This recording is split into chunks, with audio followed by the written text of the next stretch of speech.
¿Estuvo Pedro en Roma y fue el primer papa católico? Según los católicos, su iglesia fue fundada en el año 33 por el mismo Señor Jesucristo y el apóstol Pedro.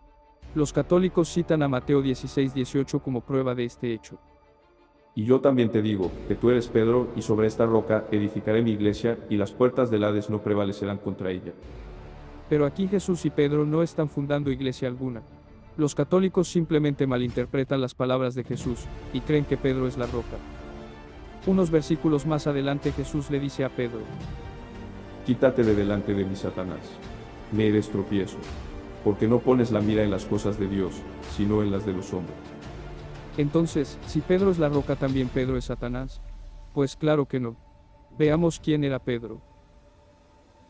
El verdadero nombre de Pedro era Simón, hijo de Jonás, nacido en Betsaida, Galilea. Era pescador y tenía esposa. Jesús le cambió el nombre a Cefas, que significa piedra rodante o que se mueve fácilmente. Este cambio de nombre no se refiere a que Pedro sea la roca. Se refiere al carácter o personalidad de Pedro. Pedro mostraba fuerza, dureza y firmeza, pues casi siempre era el que hablaba o estaba al frente de los apóstoles. Pero cuando venía alguna prueba, inmediatamente mostraba miedo e hipocresía. Por eso Jesús lo nombró como piedra rodante. Es decir, Pedro no tenía estabilidad.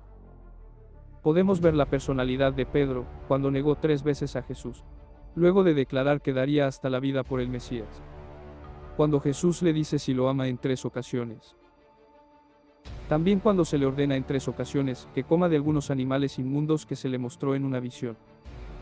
Muchos creen que Pedro era el apóstol más importante, pero en realidad Pedro era el apóstol más débil de los 12. Pues no tenía mucha fe, es por esto que Jesús siempre estaba a su lado para fortalecerlo. Simón, Simón, he aquí Satanás os ha pedido para zarandearos como a trigo. Pero yo he rogado por ti, que tu fe no falte. Y tú, una vez vuelto, confirma a tus hermanos. En un principio, Pedro fue enviado a predicar a los gentiles, es decir, a todos los que no son judíos. Por eso se le mostró una visión donde habían toda clase de animales impuros. Pedro no podía aceptar este mandato, pues Pedro era judío. Veamos qué pensaban los judíos de los gentiles. Pedro ante el centurión Cornelio. Vosotros sabéis cuán abominable es para un varón judío juntarse o acercarse a un extranjero. Debido a este sentimiento, Pedro se quedó a difundir el evangelio a los judíos. Y Pablo fue el que predicó a los gentiles. ¿Por qué Pablo? Porque Pablo era tanto judío como gentil, pues tenía 2 nacionalidades. Y reconociendo la gracia que me había sido dada, Jacobo, Cefas y Juan, que eran considerados como columnas, nos dieron a mí y a Bernabé la diestra en señal de compañerismo, para que nosotros fuésemos a los gentiles, y ellos a la circuncisión. La escritura es muy clara, Pedro se quedó en Jerusalén con los demás apóstoles. Y Pablo fue el que esparció el evangelio a las naciones gentiles. Pedro jamás estuvo en Roma. Pues en la carta a los romanos, el escritor Tercio saluda a casi 30 personas, pero no menciona para nada a Pedro. En el año 60 Pablo llega a Roma y permanece 2 años allí. Y nunca menciona o se reúne con Pedro en aquella ciudad. Y según los católicos, Pedro estuvo 25 años como papa en Roma, desde el año 42 hasta el año 67.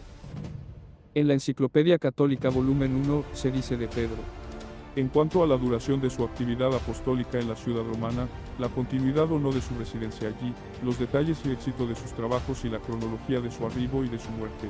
Todas estas cuestiones son inciertas y pueden resolverse solamente mediante hipótesis más o menos bien fundadas. Catecismo Católico numeral 424.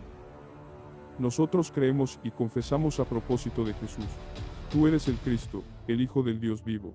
Sobre la roca de esta fe, confesada por San Pedro, Cristo ha construido su iglesia. En el catecismo, los católicos aceptan que Jesús es la roca, no Pedro.